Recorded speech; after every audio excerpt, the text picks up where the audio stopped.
Assalamualaikum dan salam sejahtera. Saya Fatah Syahmadi, wartawan bagi SMK Bandar Baru Singapura. Pada hari Khamis 9 Oktober 2025 telah berlangsungnya pertandingan Jawab Jeli iaitu pertandingan sualikan yang dianjurkan oleh PSS Al-Falah. Pertandingan ini dianjurkan oleh PSS Al-Falah bertujuan untuk mencari bakat murid dalam bidang makeup.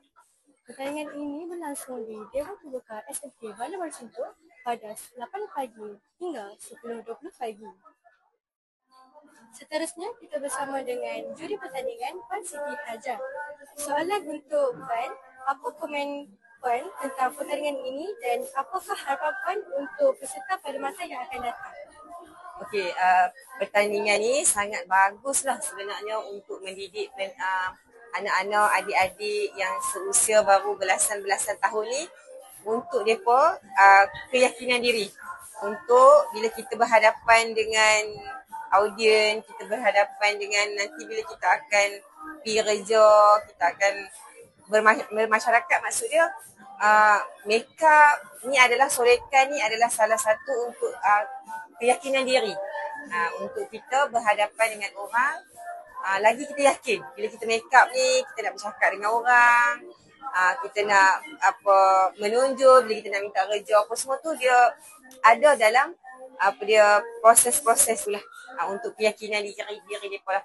Okey, untuk yang soalan yang nombor 2 tadi, harapan. Okey, harapan tu saya harap yang mana yang ada kreativiti tu boleh improve lagi ilmu, masuk lagi kelas-kelas makeup untuk ke depan mai jana pendapatan melalui makeup ni. Sebab sekarang makeup boleh buat duit. Kita sambil makeup, kita boleh ambil customer makeup, kita boleh jual produk kan. So daripada situ kita boleh jana pendapatan. Kalau yang mana suri rumah, boleh ambil pendapatan melalui makeup ni.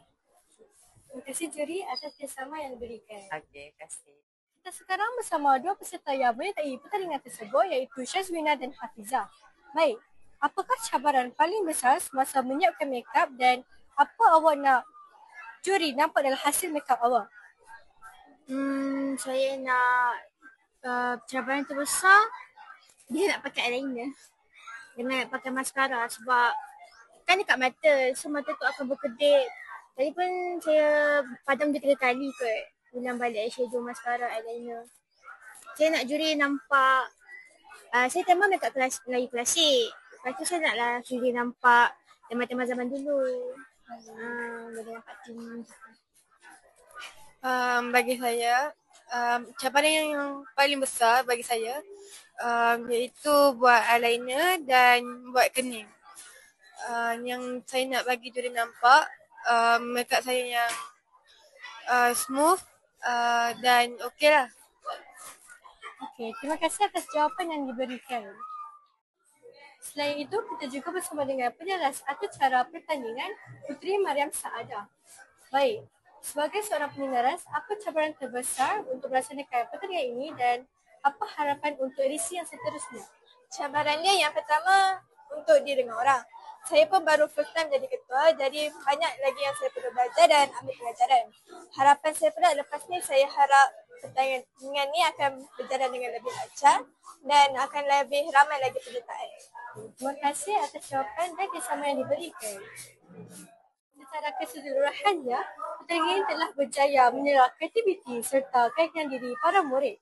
Sekian sahaja daripada saya, Fatah Syahmadi, wartawan sekolah bagi SMK Bandar Baru Singapura. Terima kasih dan semoga kita berjumpa satu hari pada masa yang akan datang.